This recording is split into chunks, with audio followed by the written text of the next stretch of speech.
নমস্কার বন্ধুরা, আজ আমি বানাবো জিভে জল আনা স্বাদে একটা নতুন কাতলা মাছের আইটেম।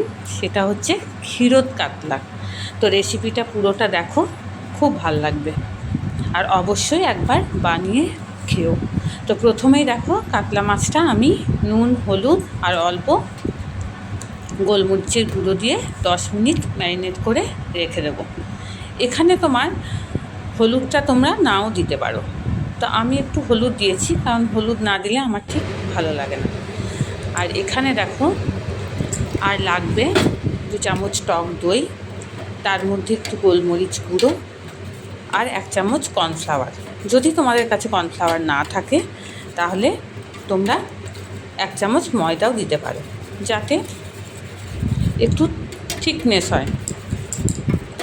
তো এটা ভালো করে দেখো, যাতে দলা না পাকিয়ে থাকে, ওই জন্য ভালো করে গুলে রেখে দিতে হবে।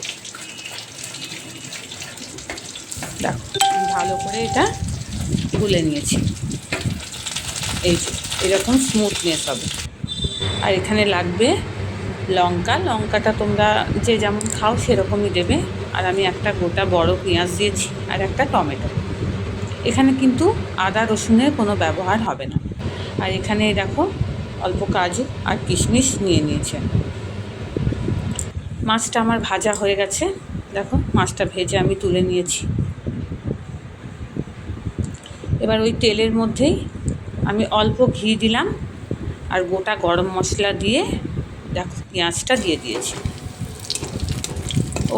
তার আগে ওই যে কিশমিশ আর কাজু বাদামটা ছিল, সেটা তেলে হালকা ভেজে তুলে নিতে হবে।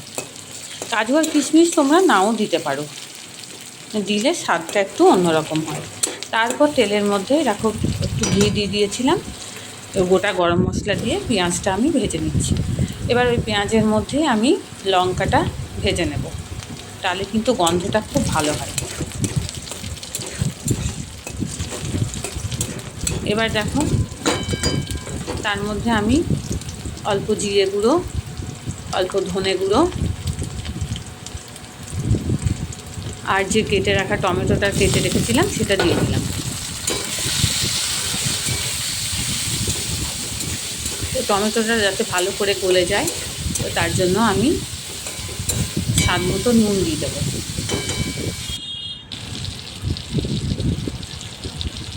আর অল্প চিনি।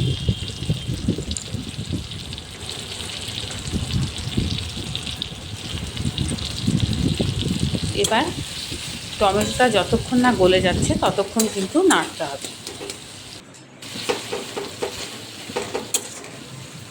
এবার কাজু আর কিশমিশটা দেখো আমি মিশিয়ে দিলাম। দেখো টমেটোও আমার গলে গেছে। এই সময় আমি এই যে তোমার দই আর টক দই যেটা করে রেখেছিলাম সেটা দিয়ে দিলাম। বাটিটা ধুয়ে জল দিয়ে দিলাম। খুব বেশি জল দিতে হবে না, কারণ এটা মাখা মাখাই হবে। দেখো ফুটলে আমি মাছগুলো দিয়ে দিচ্ছি। এই রান্নাটা কিন্তু খেতে খুব ভাল লাগে, তোমরা একবার এটা বানিয়ে খেও। দেখো লাস্টে নামাবার আগে একটু গরম মশলা গুঁড়ো দিয়ে দিতে হবে। তো আমরা গরম মশলা গুঁড়োটা খাই না, তাই জন্য আমি গরম মশলা দিইনি।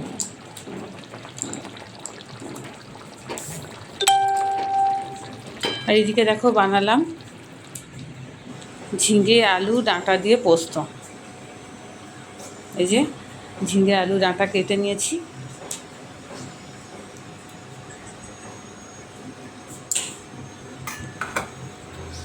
পেঁয়াজ দিয়ে করব, কারণ শনিবার পেঁয়াজটা খাই না, আর অন্য দিন কিন্তু পেঁয়াজ দিয়ে আমি পোস্ত করি। এদিকে দেখো লাল শাক করেছি। লাল শাক কিন্তু আমি বাদাম দিয়ে করি, বাদামটা ভেজে লাল শাকে মিশিয়ে দিই লাস্টে।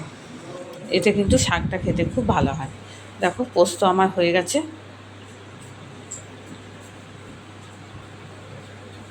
ঝিঙে ডাঁটা আলু দিয়ে পোস্ত কিন্তু খুব ভাল লাগে। এখানে দেখো ডাল করেছি আম দিয়ে। এখন তো টক ডালটা খেতে গরমের সময় খুবই ভালো লাগে। আর এই দেখো মাছটাও আমার তৈরি।